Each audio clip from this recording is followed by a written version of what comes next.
TV, నేను మీ మధు. అనసూయ అందాన్ని అనసూయని వేరు చేసి చూడడం చాలా కష్టమే. ఎందుకంటే అనసూయ అందం అలాంటిది. ఇక చూసుకుంటే ఇప్పుడు వస్తున్న క్రేజీ హీరోయిన్స్ కి మించి తన అందంతో, తన అభినయంతో, అంతేకాకుండా తన యాక్టింగ్ తో, తన టైమింగ్ తో, ఇక తన వాక్ చాతుర్యంతో ప్రపంచవ్యాప్తంగా ఎంతమంది ఫ్యాన్స్ ని సంపాదించుకుంది అనసూయ. అయితే అనసూయ గురించి ఇప్పుడు నేను మీకు కొన్ని విషయాలు చెప్పబోతున్నాను. అనసూయకి ఇక సోషల్ మీడియాలో కూడా ఎంతో మంది ఫ్యాన్ ఫాలోయింగ్స్ కూడా ఉన్నారు. ఇక చూసుకుంటే అనసూయకి కుర్రకారులో తెగ క్రేజ్ ఉందనే చెప్పొచ్చు. ఇక చూసుకుంటే రంగస్థలంలో రంగమ్మత్తగా తన ఫామ్ ఎంత మీదకెళ్ళిందో ఇక ఎవరికి తెలియని అవసరం లేదు.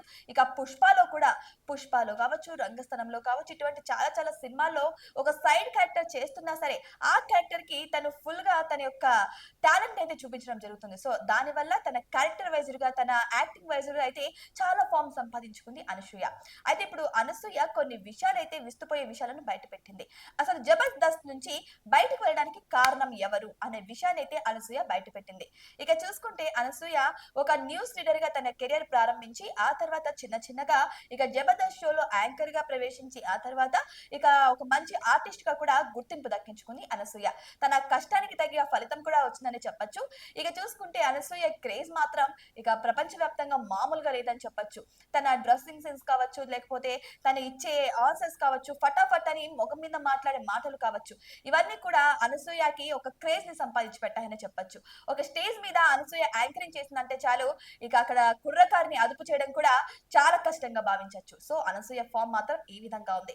ఇక రీసెంట్ గా జబర్దస్త్ 12 వసంతాలు పూర్తి చేసుకున్న సందర్భంగా ఒక ఫంక్షన్ అయితే వాళ్ళు జరపడం అయితే జరిగింది. అయితే ఈ ఫంక్షన్ కి ఇక ఓల్డ్ ఆర్టిస్టులు కూడా, అంటే ఎవరైతే కమిడియన్స్ ఉంటారో ఇంకా ఓల్డ్ టీం కూడా అందరు కూడా రావడం అయితే జరిగింది. అందరూ పార్టిసిపేట్ చేయడం కూడా జరిగింది. అయితే ఈ యొక్క ఫంక్షన్ లోనే అనసూయ ఎందుకు యాంకరింగ్ మానేసింది జబర్దస్త్ లో అన్న విషయాల గురించి అయితే బయట పెట్టడం జరిగింది.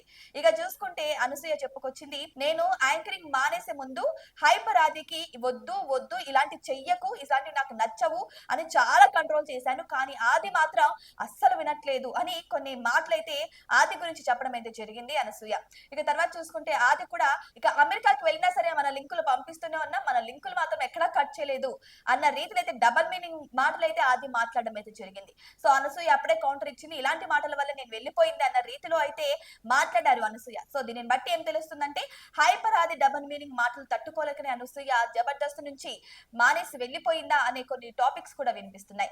ఇక చూసుకుంటే జబర్దస్త్ షో ద్వారా ఇక చాలా మంది కామెడియన్స్ కూడా పుట్టుకు రావడం అయితే జరిగింది. మల్లెమాల సమర్పిస్తున్నటువంటి ఈ యొక్క జబర్దస్త్ షో ద్వారా ఎంతో మంది టాలెంటెడ్స్ అయితే గుర్తించడం కూడా జరిగింది. ఈ జబర్దస్త్ షో ద్వారానే ఇక సుడిగాలి సుధీర్ కావచ్చు, హైపర్ ఆది కావచ్చు, లేకపోతే గెటప్ శ్రీను కావచ్చు, ఇక రష్మి, అనసూయ వీళ్ళందరికీ కూడా మంచి ఫామ్ ని సంపాదించింది జబర్దస్త్. సో జబర్దస్త్ కూడా 12 సంవత్సరాలు పూర్తి చేసుకున్న సందర్భంగా ఈ కార్యక్రమాన్ని అయితే నిర్ణయించడం జరిగింది. సో ఈ నిర్వహించిన ఈ కార్యక్రమంలో అనసూయ అయితే ఇట్లాంటి విస్తుపోయే కొన్ని నిజాలు అయితే బయట పెట్టడం జరిగింది. సో ఈ మాటలు విన్న తర్వాత అనసూయ ఫ్యాన్స్ అంతా కూడా ఒకటే అనుకుంటున్నారు, జబర్దస్త్ నుంచి అనసూయ బయటకు రావడానికి కారణం హైపర్ ఆదినే అని చెప్పి. మరి మీకేమనిపిస్తుంది? నిజంగానే హైపర్ ఆది వల్లనే అనసూయ బయటకు వచ్చిందంటారా, లేకపోతే ఇంకేమైనా రీజన్స్ ఉన్నాయంటారా? మీ అభిప్రాయాన్ని కామెంట్ బాక్స్ లో కామెంట్ రూపంలో తెలియజేయండి. ఇటువంటి మరిన్ని అప్డేట్స్ కోసం మా ఛానల్ ని సబ్స్క్రైబ్ చేసుకోండి.